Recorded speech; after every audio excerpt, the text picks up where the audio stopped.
नमस्कार दोस्तों, मैं डॉक्टर शिल्पी जैन, एमडी आयुर्वेद काय चिकित्सा। आप सभी लोग आयुर्वेद के बारे में काफ़ी बातें जानते होंगे, मानते होंगे और उनको फॉलो करते होंगे। लेकिन मैं आज वीडियो के माध्यम से आपके साथ कुछ जानकारी शेयर करने की कोशिश कर रही हूँ, जो आप लोग समझें और उसको फॉलो करने की कोशिश करें। आज हम बात करेंगे भोजन के बारे में। जीवन को चलाने के लिए, हमें स्वस्थ रखने के लिए और हमारे शरीर से की जाने वाली सभी क्रियाओं को संचालित करने के लिए भोजन अति आवश्यक है। लेकिन भोजन हमें कैसा करना चाहिए? आप भोजन को आहार भी कहते हैं, तो हमें हमारा आहार कैसा होना चाहिए, उस विषय पर हम आज बात करेंगे। उस विषय पर आयुर्वेद में विशेष रूप से वर्णन मिलता है, जिसमें आज हम सबसे पहले बात करेंगे कि हमारे आहार की, हमारे भोजन की मात्रा कितनी होनी चाहिए। जब मात्रा की बात करते हैं तो हमारे आचार्यों ने कहा है मात्राशी स्यात्, यानी मात्रा पूर्वक भोजन करना चाहिए। मात्रा पूर्वक अर्थात उचित मात्रा में। अब उचित मात्रा से क्या तात्पर्य है? उचित मात्रा प्रत्येक व्यक्ति के लिए कितनी मात्रा अलग अलग उचित रहती है उसका निर्धारण करना, क्योंकि कोई व्यक्ति का शारीरिक बल कम होता है, किसी का शारीरिक बल ज़्यादा होता है, किसी की क्षुधा अल्प होती है, किसी की क्षुधा ज़्यादा होती है, कोई बालक है, कोई वृद्ध है, किसी को कोई रोग है या कोई शारीरिक कार्य अधिक करता है तो उसकी आवश्यकताएं अधिक हैं। इस हिसाब से सभी के आहार की मात्रा अलग अलग रहती है, तो सभी को अपने हिसाब से निर्धारण करना चाहिए कि उसको स्वयं कितना मात्रा में आहार ग्रहण करना है। इसके लिए एक बात बताई गई है सबसे पहले, अग्निबल। अग्निबल यानी कि एक व्यक्ति के जो मुख्य अग्नि होती है, जो आहार को पाचन करने का काम करती है, उसको जठराग्नि कहा जाता है। जठराग्नि का बल अर्थात कि वो अग्नि ठीक से अपना सुचारू रूप से काम कर रही है या नहीं कर रही है। अगर अग्नि अपना काम ठीक नहीं करती है तो उसको मंदाग्नि कहते हैं। अगर वह ठीक क्रिया कर रही होती है तो उसको मध्यम अग्नि कहते हैं। और अगर वो तीव्र रूप से प्रज्वलित रहती है, यानी कि तीव्र क्षुधा किसी को लग रही होती है, तो उसको तीव्राग्नि कहते हैं। तो इस तरीके से अपनी एक चिकित्सक की सलाह या सहायता ली जा सकती है, जो आयुर्वेद चिकित्सक अपने ज्ञान विज्ञान से उसका अनुमान लगाकर असेसमेंट करके आपको बताएं कि आपकी अग्नि की क्या स्थिति है, जिसके अनुसार आप अपने आहार का निर्धारण कर सकते हैं, आहार मात्रा का निर्धारण कर सकते हैं। दूसरी बात आती है कि आप जो भोजन कर रहे हैं, जो द्रव्य ग्रहण कर रहे हैं, जो आहार, जिनको आहार द्रव्य कहा जाता है या जो फूड इंग्रेडिएंट्स कहे जाते हैं, वो आप क्या खा रहे हैं या किस वक्त में क्या भोजन में आप वो खाते हैं। तो वो दो तरीके के द्रव्य बताए गए हैं, एक लघु द्रव्य और एक गुरु द्रव्य। जो लघु द्रव्य होते हैं वो जो पाचन में लघु यानी कि हल्के होते हैं, जिनका पाचन शीघ्र हो जाता है और पाचन करने में कोई कठिनाई का सामना नहीं करना पड़ता। लेकिन गुरु द्रव्य अर्थात जिनको आम भाषा में कहा जाता है पचने में भारी होना, जो थोड़ा देर से पाचन होते हैं और पचने के बाद अनेक प्रकार की विपत्तियां उत्पन्न कर सकते हैं। तो इस तरह से दो तरह के पदार्थ होते हैं। तो आपको भोजन में उनको गुरु द्रव्य को ये देखकर इंक्लूड करना चाहिए कि वो गुरु द्रव्य है या लघु द्रव्य है, क्योंकि आचार्यों ने कहा है कि जब हम आहार ग्रहण करने बैठते हैं तो हमें इतनी मात्रा में गुरु द्रव्य लेने चाहिए कि हमारी भूख का, हमारी जिसको हम पेट बोलते हैं या कुक्षी बोलते हैं, कि हमें जितनी भूख है, हम कहते हैं पेट भर गया, तो हमें पेट को पूर्णतः भरकर खाना नहीं खाना चाहिए। जब हम गुरु द्रव्य ग्रहण करते हैं तो हमें गुरु द्रव्य अपनी भूख के आधा या एक तिहाई भाग में ही ग्रहण करना चाहिए। और लघु द्रव्य को अगर कहा जाए कि जब वो नुकसान नहीं पहुंचाते हैं तो हम ज़्यादा भी खा सकते हैं, लेकिन उसके लिए तब भी यही निर्देश है कि लघु द्रव्य भी आपको उतना ही खाना चाहिए जिससे कि आपका पेट सिर्फ आपको भरा हुआ महसूस दे, ना कि बहुत ज़्यादा भरा हुआ। बहुत ज़्यादा भरकर अगर हम जल्दी पचने वाले द्रव्य भी आहार में लेते हैं तो भी वो किसी न किसी विपत्ति को उत्पन्न कर सकते हैं। इस तरीके से आपको समझना चाहिए कि लघु द्रव्य कौन से हैं, गुरु द्रव्य कौन से हैं। कुछ लघु द्रव्य, जैसे उदाहरण हम एग्जाम्पल देते हैं, मूंग की दाल, शाली चावल, साठी चावल। गुरु द्रव्य में आते हैं जैसे आपके उड़द की दाल और उड़द की दाल से बने हुए पदार्थ, या दूध से बने हुए पदार्थ जैसे रबड़ी, मलाई, खीर इत्यादि, और उड़द की दाल से बनी हुई पिट्ठी की बनी हुई चीज़ें जैसे पूड़ी कचौड़ी या दाल की पकौड़ियाँ। इस तरीके की जो चीज़ें होती हैं, इनको आम भाषा में भी आप लोग जानते ही हैं कि सब इनको भारी कहा जाता है। तो इस तरह से हमें आहार पदार्थों का ज्ञान करके ही उनकी मात्रा का निर्धारण करना चाहिए।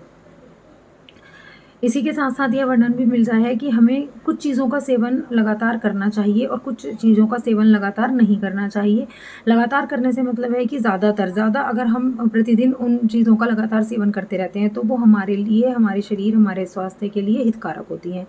जिनमें बताई गई हैं ख़ास रूप से दूध, घी, शहद, मूँग दाल, आंवला, जौ, इनका सेवन ज़्यादातर किया जा सकता है या प्रतिदिन किया जा सकता है। इनका सेवन करने का अभ्यास करना अच्छा रहता है। इससे शरीर को फ़ायदा होता है, स्वस्थ बना रहता है और जिनको हम कहते हैं मेन बल, वर्ण, सुख और स्वास्थ्य की प्राप्ति होती है। लेकिन इसी के साथ-साथ जब हम आहार ग्रहण कर रहे हैं, अपनी अग्नि के अनुसार, अपनी अग्नि का अनुमान लगाकर उसके अनुसार हम आहार ग्रहण कर रहे हैं, तो हमें साथ ही साथ काल का, ऋतुओं का भी ख्याल रखना चाहिए, ध्यान रखना चाहिए कि हम कौन से ऋतु में अभी हैं और हमें उसके अनुसार भी किस आहार द्रव्य का सेवन करना चाहिए। इसी जैसे मैंने आपको शुरू में कहा कि बहुत सारी चीज़ों के बारे में बताया गया है जिनका कि हमें ध्यान रखना होता है आहार करते वक़्त, लेकिन हम धीरे-धीरे इनके बारे में समझेंगे। तो अभी हमारी ग्रीष्म ऋतु चल रही है। अगर हम ग्रीष्म ऋतु की बात करते हैं, तो ग्रीष्म ऋतु में क्या होता है कि सूर्य की गर्मी से सभी आतप्त रहते हैं और सभी के वातावरण का, शरीर का, सभी का जो जलीय अंश होता है, क्लेद होता है, जो एक एब्ज़ॉर्ब होती है, ड्राई होती है, ड्राइनेस की तरफ जाती है और हमारी जठराग्नि जो है वो भी मंद हो जाती है। तो हमें उस चीज़ का ध्यान रखते हुए इस तरह का आहार लेना चाहिए जो हमारे अंदर वात, पित्त, कफ दोषों को प्रकोपित ना करे। काल के प्रभाव से जो जठराग्नि मंद होती है, उसी के साथ-साथ हमारे शरीर में वात दोष का संचय होता है। वात दोष का संचय होता है तो हमारा आहार उसको प्रकोपित करने वाला नहीं होना चाहिए। हमारे आचार्यों के अनुसार ग्रीष्म ऋतु में जो आहार सेवन करने योग्य बताया है वो है मधुर, तिक्त, कषाय रस युक्त, शीत वीर्य और अधिकतर द्रव पदार्थ। मधुर रस तो आप सभी को पता ही है, ज़्यादातर जो मीठी चीज़ें होती हैं, और तिक्त कषाय रस जैसे कि करेला जैसी चीज़ें जिनका कि रस तिक्त और कषाय होता है। द्रव पदार्थ ये भी आमतौर पर सभी जानते हैं, वैसे कहते हैं कि गर्मियों में पानी ज़्यादा पीना चाहिए एक्सेट्रा, तो हमें द्रव पदार्थ ज़्यादा लेने चाहिए। लेकिन साथ ही साथ हमें स्निग्ध पदार्थ यानी कि घी का प्रयोग करना चाहिए। अधिकतर चीज़ों में हमें उनको स्निग्ध करके लेना चाहिए क्योंकि हमारे क्लेदांश का शोषण होता है। और सत्तू इसमें एक बताया गया है ग्रीष्म ऋतु में, ग्रीष्म ऋतुचर्या में सत्तू का सेवन करना बहुत ही हितकर होता है। सत्तू को बनाने की विधि भी है कि इसमें आपको सत्तू के साथ में घी और चीनी मिलाकर, जल मिलाकर उसको ना बहुत अधिक गाढ़ा ना बहुत अधिक पतला बनाकर उसका सेवन करें। ये बल्य होता है, इससे बल की प्राप्ति होती है और गर्मी में होने वाली अनेक बीमारियों से हमारा बचाव होता है। साथ ही साथ घी, दूध और ब्रिंगण करने वाले शाली चावलों का प्रयोग किया जा सकता है। शीत वीर्य पदार्थों का प्रयोग बताया गया है, ना कि फ्रिज में रखकर ठंडे कर कर चीज़ों को यूज़ करना। फ्रिज में रखकर आप किसी भी चीज़ का टेम्परेचर ठंडा कम करके उसको ठंडा कर लेते हैं, लेकिन उसका जो अपनी प्रॉपर्टी होती है, अपनी जो उसकी एक नेचर होती है कि वो शीत है या उष्ण है, वो आपके शरीर में जाकर कैसा प्रभाव डालेगी, उस हिसाब से हमें पदार्थों का चयन करना चाहिए कि हमें उष्ण वीर्य पदार्थ जैसे कि चाय, कॉफ़ी इनका सेवन नहीं करना चाहिए और शीत वीर्य पदार्थों का सेवन करना चाहिए, जैसे कि हमने अभी बताया सत्तू या छाछ आप प्रयोग कर सकते हैं, नारियल पानी आप प्रयोग कर सकते हैं। इस तरह की जो अपनी क्वालिटी में शीतलता देने वाले होते हैं उन चीज़ों का प्रयोग करना चाहिए। ग्रीष्म ऋतुचर्या की बात कर रहे हैं तो उसमें बहुत ज़्यादा नमक खाना, बहुत ज़्यादा खटाई खाना, बहुत ज़्यादा कटु यानी चरपरी तीखी चीज़ें खाना जो है वो मना है। वो आपके सेहत को, स्वास्थ्य को नुकसान पहुंचाती हैं। बहुत अधिक व्यायाम करना भी इसमें मना किया गया है ग्रीष्म ऋतु में। तो आपको दिन में अच्छे ठंडे कमरे में सोना चाहिए। ठंडे चंदन का शीतल मतलब वही ठंडा लेप करना चाहिए, वो हमारे त्वचा के लिए, स्वास्थ्य के लिए हितकर रहता है। में खुले आकाश के नीचे, बाहर बालकनी में, आंगन में सोना इसमें हितकर बताया गया है। अनेक प्रकार की फूल मालाओं को धारण करना, वो भी हमें ठंडक पहुंचाते हैं। इस तरह की कई चीज़ों का वर्णन आचार्यों ने किया है, जिसके बारे में अभी आपको एक इमेज में दिखाया जाएगा जिसमें सब कुछ लिखा हुआ है।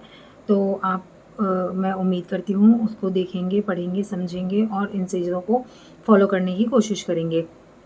इन सभी नियमों को मानने फॉलो करने के साथ-साथ हमें अपने स्वयं की प्रकृति का भी ज्ञान होना अति आवश्यक है कि हमारी शरीर की प्रकृति वात, पित्त, कफ के अनुसार जब अनुमान लगाया जाता है, उसका एक असेसमेंट किया जाता है, तो हम वात पित्तज हैं, पित्त कफज हैं, वात कफज हैं या एक वात प्रेडोमिनेंट प्रकृति है हमारी, पित्त प्रेडोमिनेंट प्रकृति है। हमारे शरीर की क्या प्रकृति है, हमें उसके अनुसार भी अपने खान-पान के द्रव्यों का चयन करना चाहिए। तो हमें अपनी प्रकृति को, हमें काल को, हमें पदार्थों की गुरु द्रव्य होने की प्रकृति को और हमें अपनी अग्नि को, हमें सभी चीज़ों का ध्यान रखते हुए अपनी आहार की मात्रा का चयन करना चाहिए। इन सभी के बारे में धीरे-धीरे आगे और वीडियोज़ में जानकारी करने की कोशिश करेंगे। अभी आप सबका धन्यवाद।